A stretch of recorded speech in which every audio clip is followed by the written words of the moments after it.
cœur s'épanouit dans sa beauté. De même l'homme doit briser sa coquille d'égoïsme avant de s'épanouir. Les lois de Dieu sont éternellement les mêmes, maintenant comme toujours. Tout en étant immuables, elles sont bienfaisantes, car elles sont bonnes. Si nous vivons en nous y conformant, elles deviennent les pierres fondamentales sur lesquelles nous bâtissons santé, bonheur, paix, équilibre, succès et aboutissement. Si nous demeurons entièrement dans la loi de Dieu, aucun mal ne peut nous advenir. Nous n'avons pas besoin d'être guéris, nous sommes saints jusqu'au bout des ongles. Comme nous comprenons bien le profond mal du pays que l'humanité ressent dans son grand cœur. Rien ne saurait le guérir sinon une claire compréhension, une claire conscience de Dieu notre Père. Aucun désir n'est plus vivace dans l'âme humaine que celui de connaître Dieu. Et sa connaissance véritable, c'est la vie éternelle. Nous voyons des gens papillonner continuellement dans l'espoir de trouver la tranquillité dans l'accomplissement de quelque œuvre, ou le repos dans la cession d'un objet matériel forcément limité. Nous les voyons poursuivre ces buts et les atteindre, et cependant se trouver insatisfaits.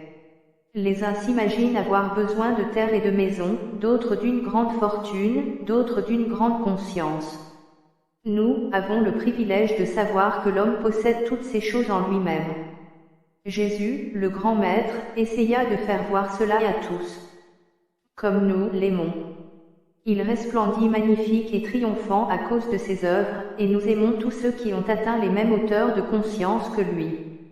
Nous ne les aimons pas seulement pour leurs œuvres, mais à cause de ce qu'ils sont. Après sa transfiguration, Jésus ne se permit jamais de demeurer à l'extérieur. Il maintint toutes ses pensées au centre de son être, qui est le Christ, l'étincelle centrale, Dieu en nous tous, vivant aujourd'hui en nous. Jésus fit briller le Christ pour le montrer dans sa perfection, qui déborde l'homme de chair, dépasse le corps physique. C'est ainsi qu'il accomplit toutes ses œuvres puissantes, et non parce qu'il différait de vous en quelques points. Ses pouvoirs n'étaient pas plus grands que les vôtres aujourd'hui. Il ne faut pas le considérer comme fils d'un Dieu dont nous serions seulement les serviteurs. Le Père a implanté dans chaque enfant la même étincelle divine. Mais Jésus l'aviva en une flamme plus brillante par ses efforts pour se maintenir en communion consciente avec Dieu en lui, source de toute vie, de tout amour, de toute puissance.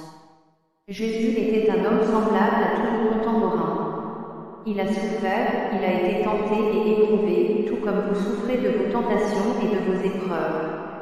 Pendant son séjour sur terre, dans son corps physique, il passait quotidiennement plusieurs heures seul avec Dieu. Il eut à franchir son adolescence comme nous la nôtre, et vous la vôtre aujourd'hui.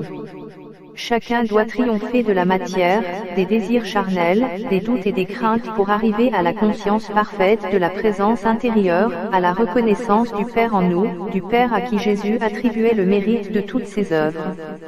Il lui fallut apprendre comme nous, comme vous apprenez vous-mêmes aujourd'hui. Il lui fallut faire des essais et les recommencer comme vous et nous, tenir bon, serrer les poings et les dents en disant « Je réussirai, car je sais que le Christ vit en moi ». Nous reconnaissons que c'est le Christ intérieur qui fit de Jésus ce qu'il fut autrefois et ce qu'il est aujourd'hui.